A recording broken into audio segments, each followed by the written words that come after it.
Noise was the worst part. It wasn't just the sound of the city outside my window, or the hum of the office.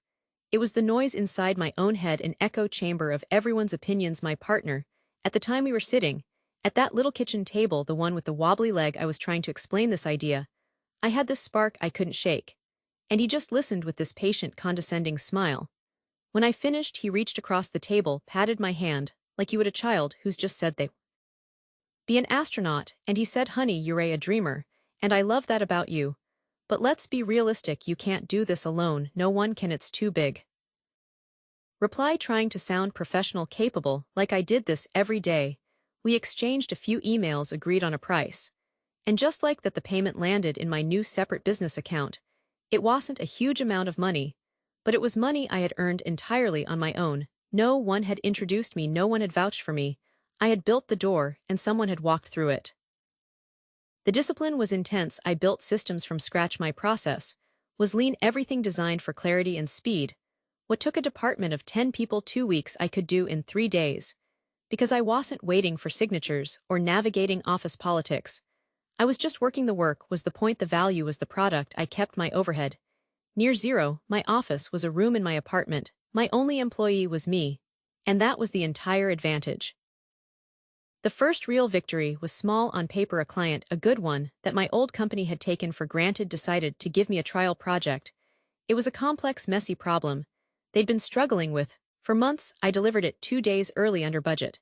And the solution was more elegant than anything my old team would have conceived. The feedback wasn't just positive. It was relieved.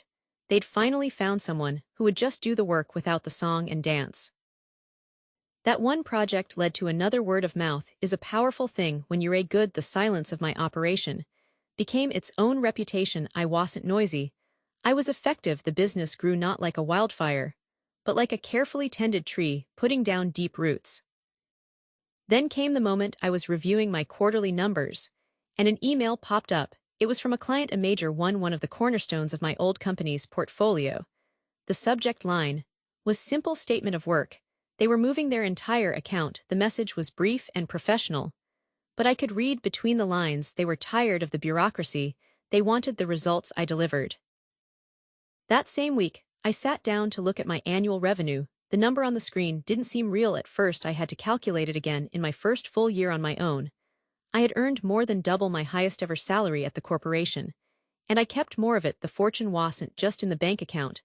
It was in the freedom that number represented. I wasn't rich by billionaire standards, but I was free. The poetic justice was so perfect it was almost cliché, but it felt nothing like a cliché. It felt like quiet, solid truth. About a year and a half after Id walked out with that cardboard box, my phone rang. The number was familiar. It was Sarah, my old manager. Her voice was different, less sure. She started with some small talk. How was I all that? Then she got to the point. There was a new senior director position, opening up a real opportunity for a strategic leader. She said the team had evolved, that they were now more open to individual contributors. She was essentially offering me my old job back, but with a fancier title. I listened. I let her finish her pitch. There was a silence on the line. I could hear the hum of her office in the background, the same hum Id listened to for years. I thought about the windowless conference room. I thought about the performance reviews. I said, "Thank you, Sarah, I really appreciate the offer, but I'm going to have to decline." My voice was calm, even. There was no gloating. That was the most important part. No drama, just a fact. The silence on her end was all the confirmation I needed. The conversation ended politely, and that was that. After I hung up, I didn't feel a surge of triumph. I felt a deep, settling calm. The revenge wasn't in beating them. It was in building something they couldn't comprehend. Their entire world was based on hierarchy, on titles, on climbing a ladder. My success existed outside of that structure entirely. It made their ladder seem small, pointless. That first sale was followed by another, and then another. Slowly, the projects grew bigger. The income from my secret side business started to rival, then surpass my day job salary. I remember the first month, where the number in that secret account was more than I took home from my 9-to-5. I just stared at the screen for a long time. The feeling wasn't excitement, not exactly. It was a deep, profound stillness, a confirmation. My new definition of success has nothing to do with a job title. It's measured in the quiet of the morning, when I decide my own schedule, It's the ability to take an afternoon off to go for a hike. If I want to, it's the control over my own energy, my own creativity. I answer to my clients, and to my own standards. And that's it. The fortune is the freedom to think, to build, to be truly responsible for the outcome, for better or worse. I realized that making it alone was never about isolation. It was about sovereignty. It was about owning my time, my decisions, my work. The corporate structure promised security in exchange for obedience. What they called being a team player was really about conformity. Being forced out of that nest was terrifying. But it was the best thing that could have happened. They thought they were exiling me. What they really did was set me free. And in the silence, they left me with, I found my own voice, and I built something that no committee could ever have approved, something real. They told me to let the professionals handle my money. It was the standard advice, the kind of thing you hear at a dinner party from a well-meaning relative. It's too complex for a regular person. Yowl. Just lose it. All the big institutions have all the advantages. And for a while I believed them. I handed over a chunk of my savings to a financial advisor. He had a nice office, a firm handshake. He talked about market timing, sector rotation, all these sophisticated terms that made me feel secure. Like I was in capable hands. But the statements told a different story. The fees were eating away at any small gains. He was constantly buying and selling, chasing the next hot stock. And my account just seemed to stagnate. Then there were the losses, a bad bet on a tech stock, a poorly timed exit from a stable company. It felt like I was paying for his learning curve. And every time I questioned it, the answer was always the same. It's a volatile market. You have to be patient, trust the process. But the process was costing me money. It was confirming every doubt it ever had, and every doubt others had voiced about me, that I wasn't smart enough, not connected enough to navigate this world on my own. The pivotal moment came after a particularly bad quarter. I was looking at the statement, and the loss wasn't just a number on a page. It was a feeling, a sinking feeling of helplessness. I realized I had given up all control. I was just a passenger in my own financial life. And the driver was taking me nowhere. That was the day I decided to stop listening to all of it, to the advisor with his charts, to the financial news channels with their constant panic and euphoria, to the tips from friends who swore they had insider knowledge. I pulled my money out. I decided the noise was the problem. The constant chatter was the very thing preventing any real progress. I had to build my own strategy, and it had to be built on silence. So I started reading not the day-to-day market analysis, but the foundational texts, the philosophy of investing. I discovered the principles of long-term disciplined investing. It wasn't about beating the market every day. It was about participating in the gradual growth of the economy over decades. I settled on a simple, almost boring approach. I would invest a fixed amount of money into a low-cost index fund every single month, without fail, no matter what the market was doing. If it was up, I'd buy. Inevitably, the news trickled out. You can't hide a second income forever. My partner at the time noticed little things. First, I wasn't as stressed about money. I'd bought a new chair for my desk. When he finally asked directly, I told him. I kept it simple. I said I'd started a small freelance thing that was doing okay. The reaction was exactly what I'd once craved, and now found utterly meaningless. There was surprise, a lot of I had no idea. Then came the questions, tinged with a new respect. But also, if it was down, I'd buy. The point wasn't the price. The point was the consistency. This was my silent strategy: consistency over chatter. I established a routine. On the first of every month, an automatic transfer would move a significant portion of my paycheck into my investment account. The money would be immediately used to purchase shares of a broad market index fund. And then I would close the browser tab. I wouldn't check the price again until the next month, right before the next transfer. I stopped watching the financial news. I deleted the apps from my phone that showed me real-time quotes. When people asked me about the market, I'd just say I wasn't really following it closely. They'd look at me like I was crazy. You have to pay attention, they'd say. But I knew that paying attention was the trap. The daily fluctuations were meaningless noise, designed to trigger an emotional response of fear or greed, and both of those emotions lead to bad decisions. The discipline was in the ignoring. There were months when the market would plunge, and I'd hear the panic on the radio, see the worried headlines. A little voice in my head would whisper, maybe you should wait this month. What if it goes down more? You're just throwing money away. But I had made a rule for myself. The rule was no exceptions, so I'd log in, see the red numbers, feel that knot in my stomach, and I'd click the button to execute the trade. Anyway, it felt counterintuitive. It felt like I was willingly stepping into a loss, but I had to trust the process, my process. The process said that when prices are low, my fixed monthly amount buys more shares. I was accumulating. I was building a foundation brick by brick in the quiet. Other times, the market would soar. Everyone would be euphoric. Friends would talk about their amazing gains about this stock, or that crypto that had doubled. The temptation was to deviate, to take that monthly amount and try to chase the hot trend, to get a piece of the action. That little voice would come back: you're missing out, your boring index fund is only up 20%. But this other thing is up 100, be smart. But I remembered the advice I was following now, the wisdom of investors who had done this for decades. The grass is never greener. Chasing performance is a sure way to underperform. So I stayed the course. I bought my index fund shares, even though they were expensive that month. And I closed the tab. The discipline was in the silence, in the refusal to be swayed by the emotions of the crowd. My strategy was my own private world, insulated from the noise outside. This went on for years, 5 years, then 10. It became as routine as brushing my teeth. The automatic transfer happened. I acknowledged it, and I moved on with my life. I wasn't obsessed with my net worth. I wasn't constantly calculating my retirement date. I was just living, building my career, my life. While this quiet engine of compounding worked in the background, I'd get the quarterly statements in the mail, and I'd file them away. Without much more than a glance, the number was going up.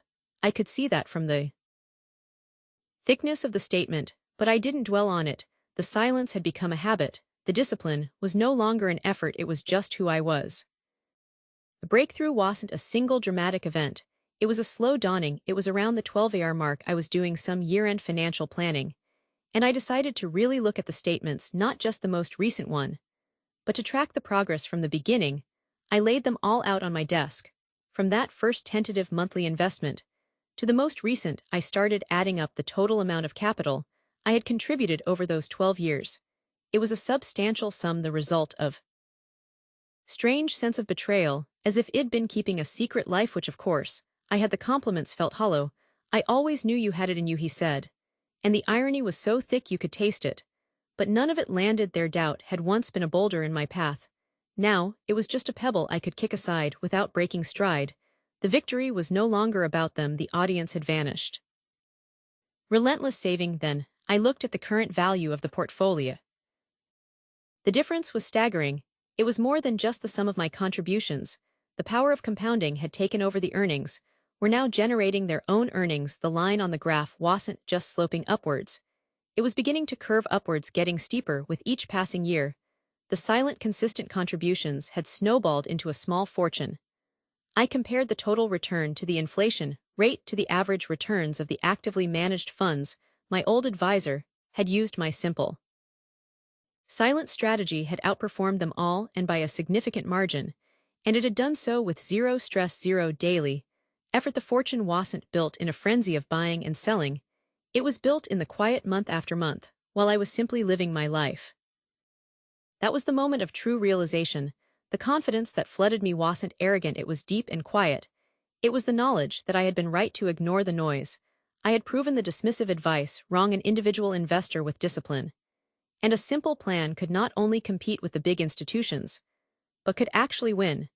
Because I didn't have their overhead, their pressure to perform every quarter, their need to justify their existence with constant activity. My advantage was my patience, my ability to be silent. The fortune was real, the number in the account was life-changing, but the true wealth was something else entirely.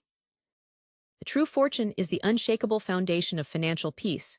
It's the freedom from anxiety. I don't wake up worried about market crashes anymore. If the market drops 20%, I know it's a temporary thing. I know my next automatic investment will buy shares at a discount. I am not tied to the daily drama of Wall Street. My happiness isn't correlated with the Dow Jones Industrial Average. That sense of security is worth more than any dollar amount. It allows me to think about life in terms of purpose, not just payments. This discipline has spilled over into other areas. I am calmer. I make better decisions because I am not driven by fear or a need for instant gratification. And it's given me the ability to help others. I can support family members, contribute to causes I believe in, not for recognition, but simply because I can. There's a profound satisfaction in that the final insight, the one that feels most true, is that the loudest voices in finance, TV, pundits, the newsletter, writers, the stock pickers are often the least successful in the long run. They're a selling excitement, not results. True wealth isn't built in the spotlight. It's not built on a flurry of activity. It's built in the quiet discipline of a decision made once, and then adhered to year after year after year. They said I'd never make it alone, so I built a fortune in silence, and the silence taught me everything. You know, they said it with such kindness, such genuine concern. They'd lean forward in their chairs, these colleagues from the big hospital, these well-meaning mentors. And they'd say your methods are beautiful, your empathy is a real gift. But out there on your own, people need to see a name they trust. They need the weight of an institution behind them, a clinic's reputation, a university's research. You're a just you. How will anyone find you? How will they know you're a legitimate? The real shift was internal. The focus moved from proving a point to building a life. I gave my notice at my job. The day I walked out of that office for the last time was one of the quietest, most powerful moments of my life. There was no fanfare, just me turning in my keycard and walking into a future I had constructed brick by brick in the dark. And for a long time, I believed them. I'd lie awake at night staring at the ceiling, and the doubt would creep in. It wasn't a loud, shouting doubt. It was a whisper, a cold, logical whisper. They're a right, you know, this world runs on credentials and letterheads. What you have, this feeling, this intuition, this desire to sit with someone in their pain, that's not a business plan, that's a hobby, that's a nice idea. Can you really pay your rent with empathy? Can you build a life on quiet conversations? The leap wasn't dramatic. There was no burning of bridges, no grand announcement. It was a quiet, terrifying Monday morning. I had given my notice at the clinic. The paperwork was final. I walked into the small room I had rented, just a simple office, with a window overlooking a quiet street. I put a single chair in the center of the room, and I just stood there. The silence was deafening. No hum of hospital machinery, no chatter of colleagues, just me, my breath, and this terrifying freedom. I remember placing my hand on the wall, feeling the cool, plain paint. This is it. This is the entire empire. Just this room, just me, and the faith that the work itself would be enough. I made a decision right then. I wouldn't shout. I wouldn't try to compete with the noise of the world, with the flashy ads for quick-fix therapies and 10-step programs. My strategy was the opposite of scaling up. It was about diving deep. I would take on only a handful of people, a very small number, and I would give them everything, not an hour of my time, but my full, unwavering attention. The goal wasn't to have 100 clients moving through a system. The goal was to have one person in this room feel truly heard for the first time in their life. If I could do that, I reasoned the rest would follow, not quickly maybe, but surely. And it started one person, then another, a woman who had been to 3 different therapists at large practices, feeling like just another file. She came to me because a friend quietly over coffee had mentioned my name, just a mention, no fanfare. She sat in that chair, and for the first 20 minutes, she just cried, not hysterically, just a slow, relieved release. She said, "It's so quiet here, I can actually hear myself think." That was the first piece of the foundation. That silence, that safety was the product. It was what the big institutions with their waiting rooms and billing departments could never replicate. The power of word of mouth is a subtle, magical thing. It doesn't sound like a marketing strategy. It sounds like nothing. It's a conversation between 2 people who trust each other. It's a text message. "I think she can help you." It's different there. There were no brochures, no social media campaigns. Just these quiet human connections. A client would leave here feeling a little lighter, a little more hopeful, and they would carry that change back into their world. Their partner would notice, their friend would ask, and they would say my name, not as a brand, but as a secret, a valuable, precious secret.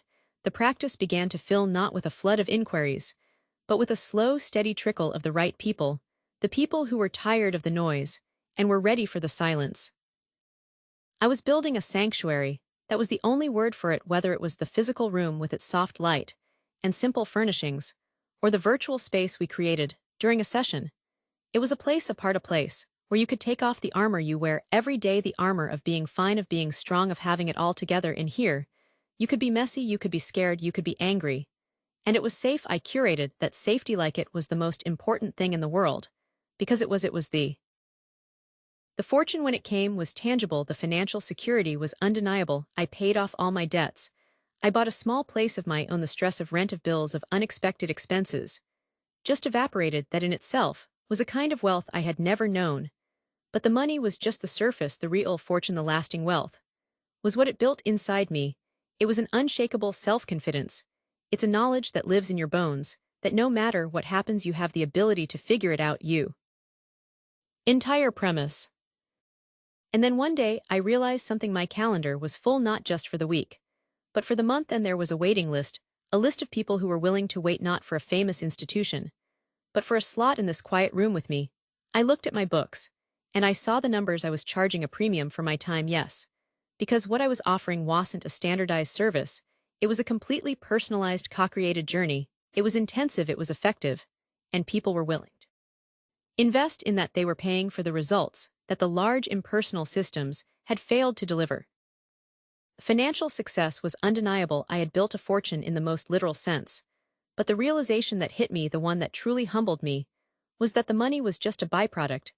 It was the proof that the value was real. The real fortune was in the impact. It was in the email from a client saying they had finally slept through the night after years of anxiety.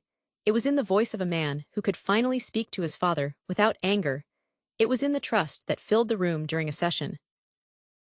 Tangible, precious thing. This was the silent success. My reputation, the one they said I needed an institution to build, had quietly preceded me.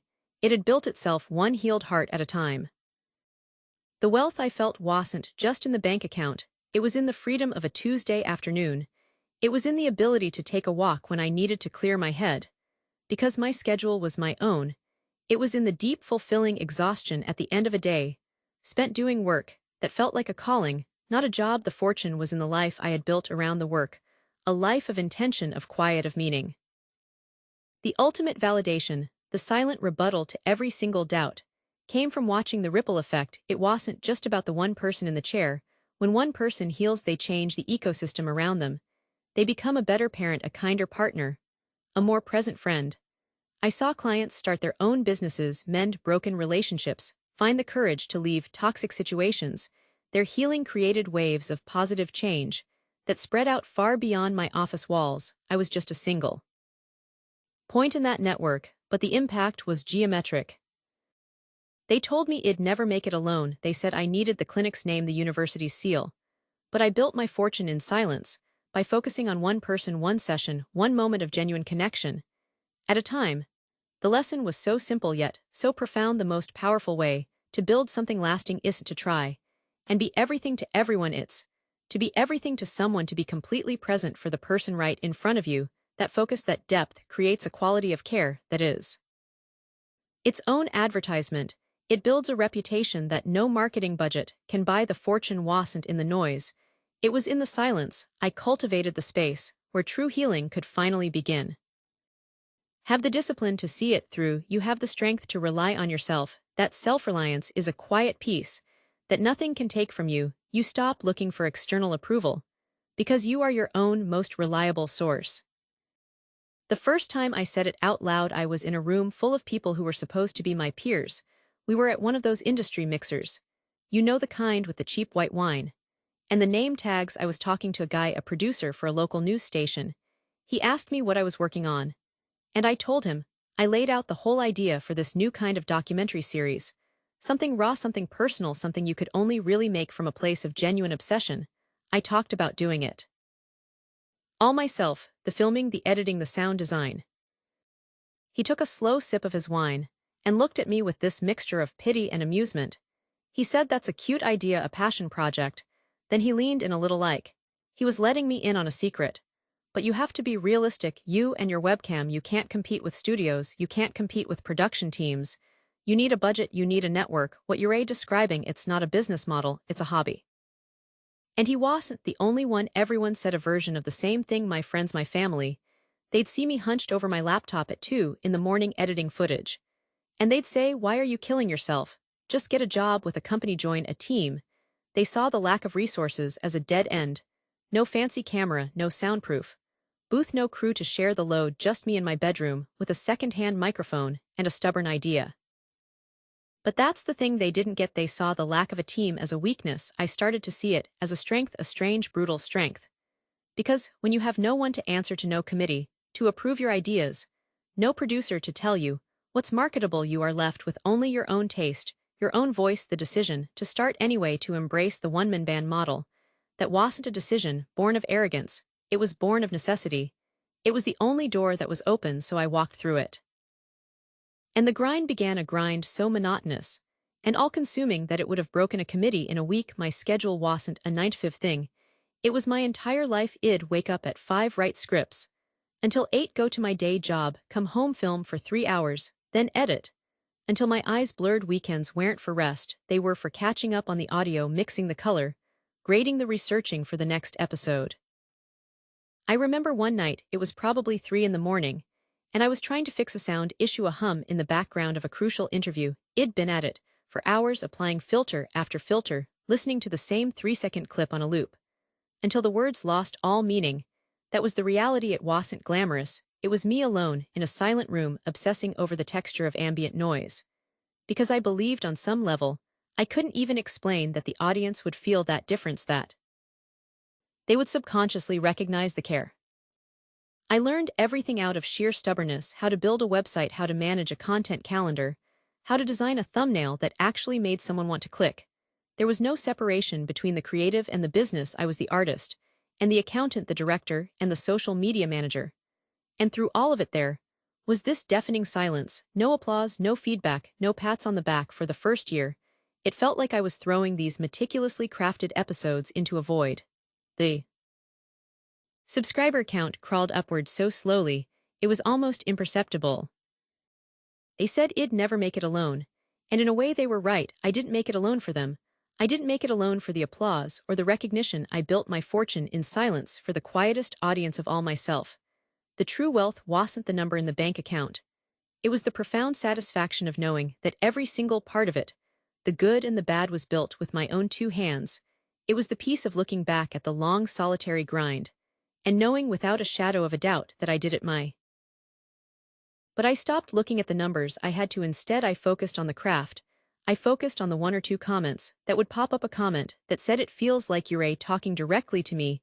That was the fuel, that connection. I wasn't building an audience in the traditional sense. I was building a community, one person at a time. I replied to every single comment. I listened to their suggestions. This thing, this channel, it became a conversation. It was mine, but it was also theirs. And that direct line, that unfiltered connection, that was something no media company, with layers of PR and management, could ever hope to replicate. The shift didn't happen overnight. It was a slow accumulation, a steady drip of quality and consistency. I just kept uploading 1 video a week, every week for 2 years, no excuses. And then one day, I hit a milestone. It was a number I'd only ever associated with the big studios, the established names. My channel had reached 1 million subscribers. And it wasn't a hollow million, it was an engaged, active million. The download numbers for each episode were dwarfing the viewership of traditional TV shows in the same genre. That's when the silence broke. But from the outside, the brand deals started coming in.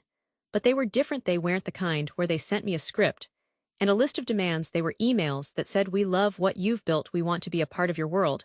How can we support you?" The opportunities came seeking me. I was no longer pitching myself to networks. They were pitching themselves to me. They wanted a piece of the authenticity I had cultivated in that silent bedroom. What began as a solitary passion project organically grew into a small media company. I hired my first employee, not because I needed a producer to tell me what to do, but because I needed an assistant to help me manage the growth. I moved out of the bedroom and into a small office. But the ethos remained the same: the obsessive attention to detail, the direct line to the audience, the refusal to compromise the voice for a wider reach. The empire wasn't built in spite of being a solo act. It was built precisely because of it. So the fortune I built, it's layered. Yes, there's financial success. That's the most visible part. But the real wealth is in the creative control, the ability to wake up and decide what story I want to tell, and to tell it exactly how I see it, without a single note from an executive. The real wealth is in the connection. Reading an email from someone who says a video helped them through a difficult time. That is a currency that cannot be quantified. The final message, the blueprint, is this: the tools to build an empire are literally in your hands. The camera in your phone is more powerful than the equipment entire newsrooms used 20 years ago. The distribution platform is free and open to everyone. The gatekeepers are gone. The only thing that remains is the one thing they can't give you.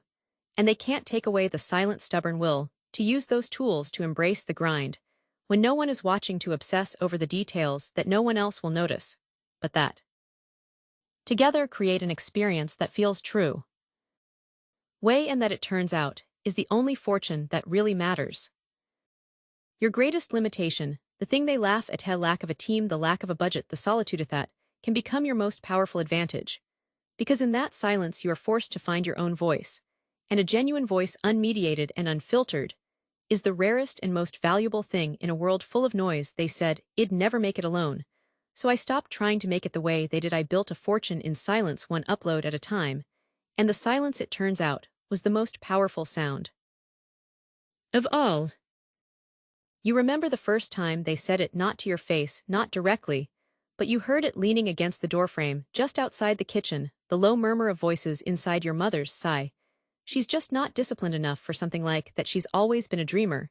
And your father's agreement, a low grumble, "It's a foolish risk.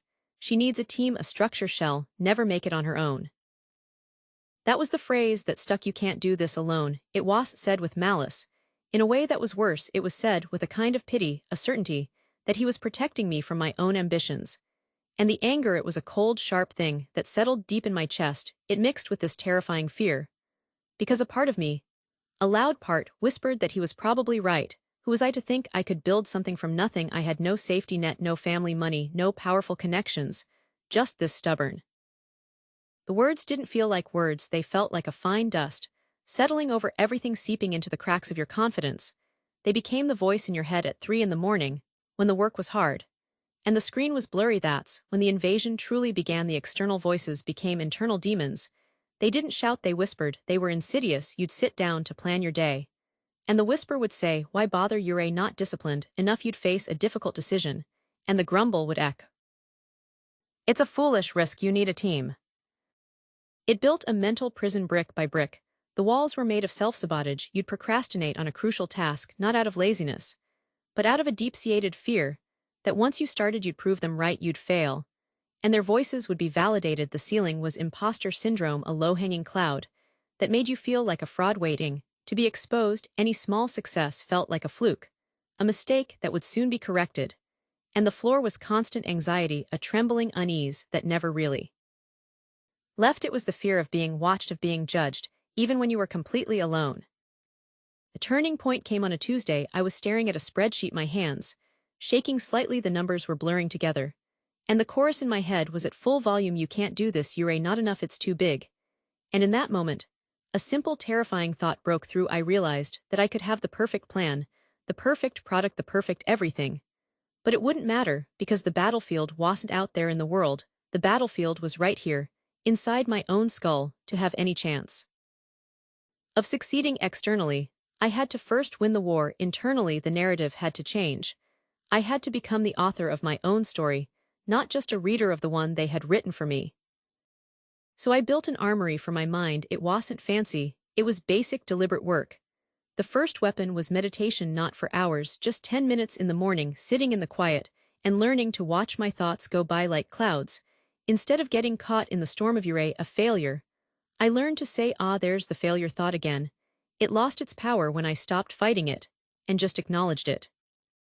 The second weapon was a journal, but not a diary of events. It was a ledger of thought, reframing. Id write down the critical thought exactly as it came. "This project is going to fail because I am not disciplined." And then next to it, I'd write a reframe. "I am building my discipline muscle every day. I sit down to work. This project is a practice in consistency." It felt silly at first, like lying to myself. But over time, the reframed thoughts started to feel more true than the original toxic ones. I started consuming different content. I stopped reading the news first thing in the morning. I stopped listening to cynical podcasts during my commute. Instead, I listened to interviews with people who had built things. I read books about resilience. I was feeding my mind a different diet. And slowly the internal voice began to change its tone. It became quieter, less critical, more supportive. The most important strategy was what I called deafening. It wasn't about ignoring criticism or living in a bubble. It was about learning the art of acknowledgement without internalization. When a doubter would offer their unsolicited advice, I learned to nod to say thank you for your perspective, and to let the words hit an invisible shield around me. They would land, make a sound, and then fall away. They didn't get to come inside anymore. I practiced letting criticism pass by like background noise on a busy, furious idea. Street, you hear it, but you don't have to listen to it. This was all about building an internal locus of control. I had to stop blaming the market, the timing, the doubters for my struggles. I had to take full 100% ownership. If a decision I made led to a bad outcome, it was my responsibility to learn from it. If it led to a good outcome, it was my responsibility to understand why this ownership was terrifying, because it meant I had no one to blame but myself. But it was also incredibly empowering. It meant I was in the driver's seat. The fate of this dream was mine, and mine alone. Then came the most powerful tactic of all: silence. I stopped giving progress reports completely. When friends or family asked, "So how's that little project of yours going?" I'd just smile and say, "It's going." That was it. No details, no excited sharing of a new milestone, no frustrated venting about a setback. I built a wall of silence around my work. This silence became my shield. It protected my energy. I wasn't wasting a single joule of mental fuel defending my dream to people who didn't believe in it. Explaining yourself is exhausting. Justifying your choices is a drain on your spirit. By going silent, I plugged that leak. All that energy, that creative force, got redirected back into the work itself. And within that silence, I discovered the pure joy of secret wins. The first time I landed a client completely on my own terms, the day I finally solved a technical problem that had been haunting me for weeks. There was no one to call, no social media post to make. I just closed my laptop, stood up, and did a little silent dance in my living room. I celebrated with a nice cup of tea. These private celebrations built a different kind of motivation, an intrinsic one. I wasn't doing it for the applause or the recognition. I was doing it for the quiet, deep satisfaction of knowing I had overcome something, that I had grown. I also started to observe a fascinating side effect. My silence began to unnerve the doubters. They were used to having something to critique without updates. They had nothing to latch onto. Their questions became more curious, less condescending. "Are you still working on that thing?" they'd ask, a hint of confusion in their voice. My calm, vague answers created a mystery. The lack of failure announcements seemed to suggest, against their expectations, that maybe, just maybe, things were going okay. The silence wasn't just for me, it was a psychological countermove. It denied them the ammunition they were so ready to use. The real fortune wasn't the money that eventually started to come in. That was just a number, a consequence. The true wealth was what happened to my mind. I had built an unshakable belief in my own process. I had developed a trust in my own judgment that no amount of external praise or criticism could easily disrupt. The mind that had once been a prison of anxiety was now a fortress of focus. But that fear, that doubt, it curdled into something else, a resolve. It wasn't a dramatic declaration. I didn't slam my hand on the table and storm out. It was quieter than that. A switch flipped deep inside. I looked at his face, full of what he thought was concern. And I knew I would never speak about my plans to him again. I wouldn't speak about them to anyone. The proving wouldn't be with words. Words were just more noise. The proving would be in the silence, in the actions no one would see. I can look back at those early doubters now, and the most surprising emotion I feel isn't anger. It isn't a desire to show them my bank statement and say, "I told you so." It's pity, a deep, genuine understanding of their limitations. They lived in a world where success needed a permission slip, a blueprint, a committee. They couldn't conceive of a world where quiet, consistent belief in oneself was the most valuable currency. Their doubt was a reflection of their own fears, their own mental prisons. I had simply refused to live in mine anymore. So if there's one lesson to share, one piece of the fortune I built that I can give away, it's this: the most valuable asset you will ever build is not in a bank. It's the quiet, resilient, unshakable belief in yourself. It's the ability to wage the psychological warfare and when to hear the voices, to feel the doubt, and to keep building in silence anyway. Because once you win that war inside your own head, every external battle becomes manageable. You realize you were never fighting them to begin with. You were only ever fighting the version of yourself that believed them. And when that fight is over, and the silence inside is finally yours, you have everything you will ever need. The pressure was immense. It was like a constant low hum in the background of my entire life. Everyone had an opinion, a blueprint for how a successful life should look: my parents, my professors, even my friends. The blueprint was simple, and it was the only one they recognized. You get a good degree, you get a good job, preferably with a well-known company, in a nice office with your name on the door, you climb the ladder, you get a mortgage, you build your life within the confines of that structure. That was security. That was success. Anything else was a hobby, a fantasy, a risky gamble. And I understood the appeal, I really did. There's a comfort in that path. You know what's expected of you, you have a title, you have a team, you have a predictable paycheck. But for me, that comfort felt like a cage. The walls of that office, the routine of that commute, the entire collaborative structure, it felt like it was shrinking me. My dream wasn't about a corner office. My dream was about horizon lines. It was about owning my own time. I wanted to wake up and decide, not where I had to be, but where I could be the master of my own time. That was the real fortune I was after, the freedom to work from anywhere, to build something that was entirely my own. The moment of defiance was quieter than I thought it would be. There was no dramatic scene, no slamming of doors. It was just me in my apartment staring at my computer screen. It was a Friday afternoon. I had just received another email from my boss praising me for my work on a project. I felt nothing, for the praise felt hollow. It was like being complimented for how well I was painting a fence I never wanted to build. I opened a new browser tab and started looking at flights to places I'd only seen in pictures: Bali, Lisbon, Medellin, and I knew, I just knew, the next Monday I walked into my manager's office, my heart pounding in my ears, and I handed in my resignation. I gave the standard 2 weeks notice. But in my mind, I was already gone. The look on his face was a mixture of confusion and pity. He said the words I'd heard 1,000 times: "Are you sure about this? It's a tough market out there. You have a real future here, a real job." That's what he meant. I thanked him, packed my things, and I started building in the shadows. The first thing I did was create a separate world, a secret life that existed outside my regular one. I bought a cheap second-hand laptop that became my command center. I'd come home from my day job, and after the evening routines were done, after the world thought I was asleep, I'd open it up. The glow of the screen was the only light in the room. That was my classroom. I spent months just learning.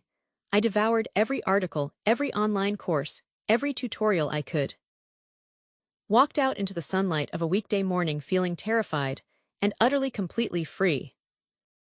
The silent hustle began immediately while my friends were out for after-work drinks, talking about office politics and promotions. I was in my apartment teaching myself to code. The glow of my laptop screen was my only light. I consumed online courses like they were water. I learned about search engine optimization, about building a sales funnel, about email marketing. It was a language I had to teach myself from scratch. The loneliness was palpable. There was no team to brainstorm with, no manager to give me feedback, just me, my doubts, and the relentless pursuit of a skill set that felt miles away.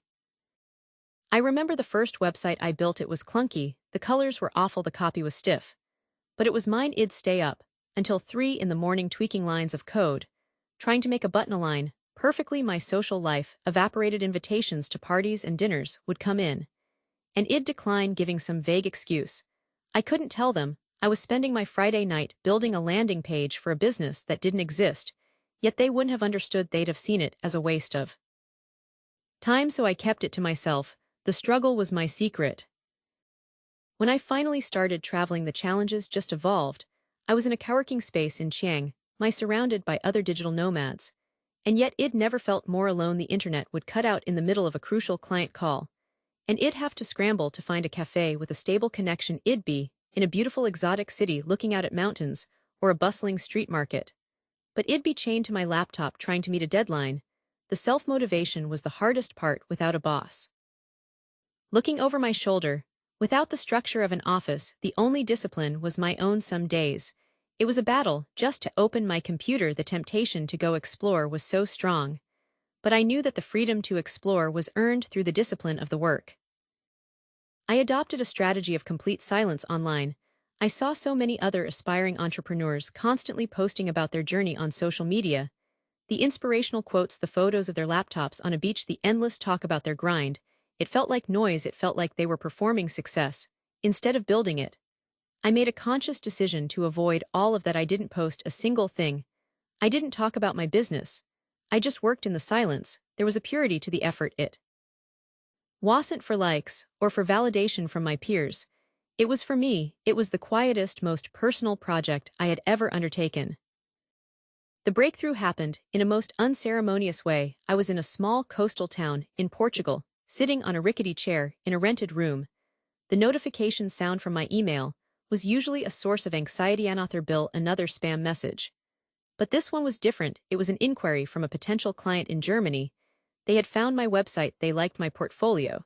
They wanted to know if I was available for a project. My hands were shaking as I typed a reply trying to sound professional. I taught myself about business structures, about marketing, about coding basics, about market analysis. I filled notebooks with diagrams and calculations. It was grueling. And it was lonely. There was no one to cheer me on. When I finally understood a complex concept, there was no one to complain to. When I hit a wall, the loneliness was a physical weight.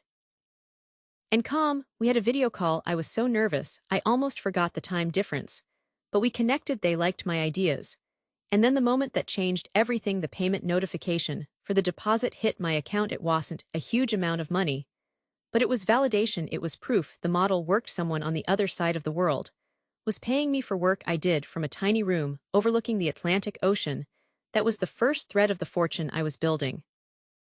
The moment the income surpassed my old salary was equally quiet. I was in a cafe in Buenos Aires, sipping a cortado.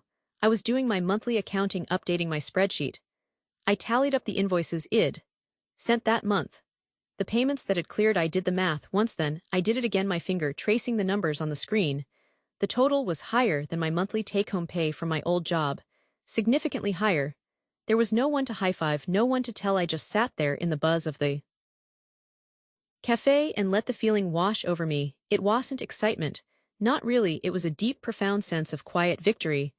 I had done it. I had proven them wrong.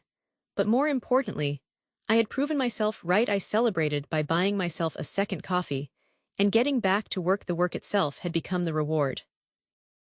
That's when the freedom truly became real. It was no longer a theoretical idea. It was my life. I remember one specific morning. I was on a Greek island. I finished a client project by 10 and I closed my laptop, changed into my swimsuit, and walked down to a secluded cove. The water was crystal clear and perfectly still. As I floated on my back looking up at the clear blue sky, I felt a sense of peace I had never known. This was the fortune. This was the physical manifestation of all those silent, lonely hours of work. It wasn't the money in the bank, though that was nice. It was the ability to decide that my office for the afternoon was that exact spot in the sea. It was the mastery of my own time. That is a wealth that no traditional job can ever provide. The vindication came later, and it was subtle. The doubters didn't suddenly have a change of heart. There was no grand apology. It was more of a slow-dawning curiosity, a message from an old colleague. Hey, I see you're in Mexico City. What are you doing down there? The tone had shifted from concern to intrigue. My parents stopped asking when I was going to settle down and get a real job. Instead, they'd ask about the places I'd seen. They'd show my photos to their friends.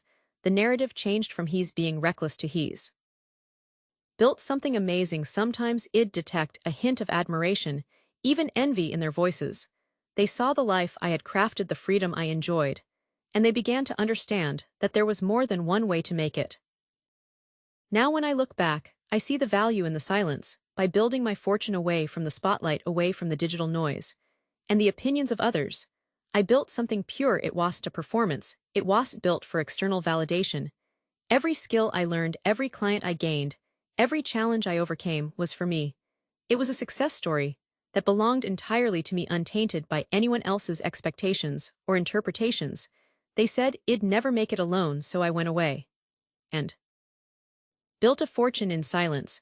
And the silence in the end was the most powerful part of the story. It was the space where I truly found my own voice.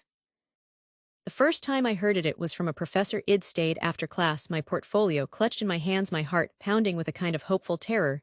I'd worked for months on that series. It was dark, introspective, full of textures you could almost feel with your eyes.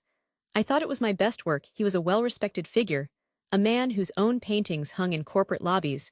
He flipped through the pages, slowly, his expression unreadable. Then he closed the binder with a soft, final thud. He looked at me. My daily routine became a study in quiet sacrifice. The alarm would go off at 4:30 a.m. The house was utterly still, a world, suspended in silence. That was my time before anyone else needed anything from me. Those 2 hours were mine. I'd brew a single cup of coffee and sit at that same kitchen table, now my silent workshop. I'd outline projects, draft proposals, refine my plans. Then I'd go to my day job, do my work, and the moment I was free I'd come back home and write back. Not unkindly, but with a certainty that felt like a physical blow. You have technical skill, he said, there's no denying that, but this personal mythology of yours, it's not marketable. It's a nice hobby, a passionate diversion. But if you want to pay the bills, you need to think about a real career, maybe graphic design, something with clients. That phrase echoed for weeks. A nice hobby. It was worse than outright criticism. It was a dismissal. It placed my entire world, the thing that kept me breathing, in the same category as building model airplanes or collecting stamps. Then it started coming from other places, from peers at gallery openings sipping cheap wine, who would say you need to get an agent. No, one makes it alone. You have to play the game. The game meant making work that matched the decor of expensive apartments. It meant bright, inoffensive colors. It meant understanding what sold before you even put brush to canvas. There was a pressure, a constant whispering pressure, to conform, to smooth out the rough edges, to make my art palatable, digestible, easy. I felt myself starting to bend, to consider it. And that scared me more than anything, the thought of my voice becoming just another echo in a room full of echoes. So I made a decision. It wasn't a loud, dramatic one. It was quiet, like turning a key in a lock. I withdrew. I stopped going to the local art scene events. I muted the social media accounts of all the artists I used to follow, the ones who were constantly announcing their latest collaborations and gallery features. I even limited my time with family, because every conversation eventually circled back to the same question. So, any luck selling anything? I needed a vacuum, a complete and total silence. Needed a space where the only opinion that mattered was the one between me and the work. I turned my small studio apartment into a monastery, and I don't use that word lightly. It became a sacred space, a sanctuary dedicated solely to the craft. I covered the windows with black fabric to control the light, to create my own eternal dusk. The only sounds were the hum of the dehumidifier and the scratch of my tools. This wasn't a place for inspiration. It was a place for labor, deep, focused work. I established a discipline that was almost brutal in its simplicity. I would wake at 5. Coffee, then I would work for 8, sometimes 10 hours straight. No phone, no music, no distractions, just me and the materials. I produced a staggering volume of work canvases, piled up against the walls, leaning on each other like sleeping giants. I filled sketchbooks until their spines cracked. I worked through series after series, not caring if anyone would ever see them. I experimented with mixtures I'd been afraid to try before, combining oil and ash, embedding fragments of rusted metal into thick layers of gesso, using my hands more than my brushes. I failed constantly. I'd ruin a piece that had taken weeks, and instead of despairing, I'd scrape it back and start again. The silence was my greatest teacher. Without the noise of other people's opinions of what was currently trendy or commercially viable, I started to hear my own voice for the first time. It was a quiet voice, at first a whisper. But as I kept working, as I kept listening, it grew stronger. It became clear and distinct. It was mine. It was forged in that isolation. And it had a texture, a density, that it never could have had otherwise. After about 2 years of this, I had a body of work that felt complete. It felt like a single, coherent statement. I knew I couldn't just go back to the traditional gallery, route hat in hand, begging for validation. That felt like a betrayal of everything I'd built. So I devised a different strategy. A quiet one. I created a simple website, no biography, no artist statement full of pretentious jargon, just a clean, minimalist gallery.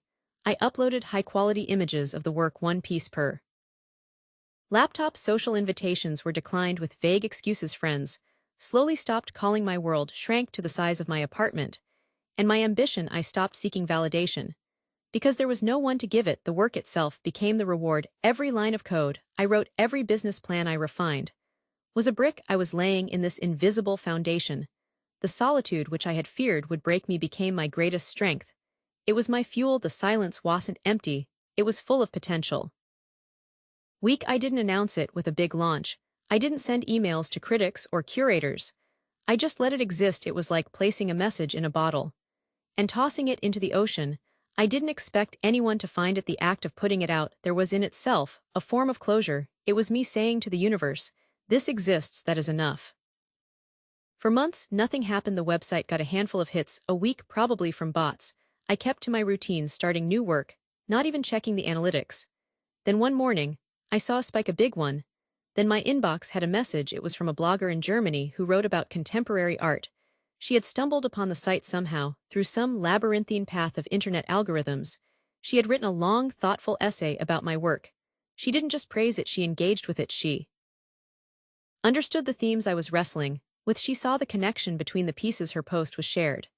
And then shared again. Then an influential art collector in Tokyo found it. He bought 3 of the largest pieces, sight unseen, for a sum of money that felt abstract, unreal. A major online art magazine picked up the story, the angle being the mysterious artist who emerged from nowhere. The irony was so thick, I could taste it. The very thing I was told was my weakness, the intense, personal, uncommercial nature of the work was the very thing that made it stand out in a sea of art that was designed to be sold. My work was a statement that demanded to be felt. The fortune that followed was surprising. It wasn't just the money, though, that was significant. It was the freedom to never have to compromise again, to build a proper studio, to fund projects I'd only dreamed of. But the real satisfaction, the deep, quiet hum of contentment, came from knowing how it was built. Every sale, every positive review was built on a foundation of pure artistic integrity. There was no agent to thank, no gallery to credit for my discovery. There was just the work that I made alone in silence, because I believed in it, the work that was a perfect, unadulterated expression of my vision. Sometimes, I think about that professor. I wonder if he's seen what happened. I am not angry at him anymore. In a strange way, his critique was a gift. It was the push I needed to go all the way into myself. If he had given me gentle encouragement, I might have stayed in that middle ground, making slightly interesting, slightly sellable work. I might have never discovered what I was truly capable of. The message I have for other artists, for anyone who feels that pressure to conform, to dilute their voice for the sake of acceptance, is this: the world is incredibly loud. It's full of voices telling you what you should be, what you should make, how you should succeed. But sometimes the loudest statement you can make is not a shout, but a silence, a dedicated, purposeful silence, where you hone your craft away from the noise. Your unique vision is your greatest asset. It's the one thing no one else can replicate. Protect it, nurture it, in solitude let it grow strong and sure. And then, when it's ready, let the work speak for itself. It will speak louder than any promoter, any agent, any trend. It will speak with a voice that is entirely, uncompromisingly your own. And that is a sound the world will eventually stop to listen to. The day they called me into the conference room, I knew. It wasn't the big corner office with the view. It was the small windowless one, the one they used for HR meetings and uncomfortable conversations. The chairs were too stiff, the air too cold from the vent blowing right above the table. My manager, Sarah, was there, and someone from HR, a woman whose name I forgot the second she said it. They had that look, that practiced mix of sympathy and finality. The turning point was so quiet, so undramatic, that it almost passed me by. It was a Tuesday, I think, just an ordinary day. I had finally hesitantly put up a barebones website offering my services. I'd stopped expecting anything to happen. Really, the work had become the point. Then an email notification popped up. It was from a potential client, someone on the other side of the country. They'd found my site and wanted to know if I could help them with a project. My hands were shaking as I typed Sarah started talking about market conditions, about a strategic realignment, corporate jargon, a whole vocabulary designed to soften a blow. But then she got to the real point. She said, "We've had some feedback from the team. There's a sense that you're not a team player." The words hung in the artificially chilled air. "Your ideas are strong, there's no denying that. But they're often individual, they don't always align with the collective direction." I just sat there. I thought about the project I'd single-handedly salvaged 6 months ago, the one where the collective direction had driven it straight into a ditch. I'd worked nights. I'd found a solution everyone else said was impossible. They'd taken the credit as a team. And now that independence was a liability. The HR woman slid a folder across the table. The contents were my career condensed into severance details and non-disclosure agreements I had to sign to get the package. The walk back to my desk was the longest of my life. Everyone was pretending not to watch, but you could feel their eyes. The quiet clicks of keyboards felt louder than any noise. I packed my things into a single cardboard box, a mug, a picture of my dog, A few notebooks. It was astonishing how little of myself was actually there, how little of me belonged in that space. The final walk out of the glass doors across the polished lobby floor, the security guard gave me a nod, a different nod than the one he gave me every morning. This one was a farewell. Stepping outside, the city sounds hit me all at once. The sun was too bright. I stood on the sidewalk holding that stupid box, feeling a cold fear settle in my stomach. But underneath it something else, a hard, sharp edge of determination. They thought I couldn't survive outside their ecosystem. They told me as much. The fear was real, but that determination was louder. The first few weeks were silence, not just quiet, but a deep, profound silence. No meetings, no pointless check-ins, no corporate emails clogging my inbox. I let the silence sit for a while. I needed to think, not react. I went for long walks. I sat in coffee shops and just watched people, and the plan started to form, not as a rebellion, but as a simple, logical conclusion. I knew the industry backwards and forwards. I knew its weaknesses, because I'd spent years pointing them out, only to be told my solutions were not how we do things here. The bureaucracy was the problem, the layers of approval, the committees that diluted every good idea into something safe and mediocre. The gaps were so obvious to me. Clients were paying for the brand name, but what they were really getting was slow, expensive, and inflexible service. I could build something better, a better mousetrap, quiet and efficient. I didn't make a big announcement. I didn't launch with a flashy website or a press release that would have been their way. My way was different. It was silent, methodical. I reached out to a few former clients, not as a representative of a company, but as myself, just a coffee, a conversation. I'd listen to their frustrations, the same frustrations I'd heard for years, and I'd offer a simple, direct solution. No committees, no red tape, just me, my expertise, and a commitment to actually solving their problem. Not just billing hours.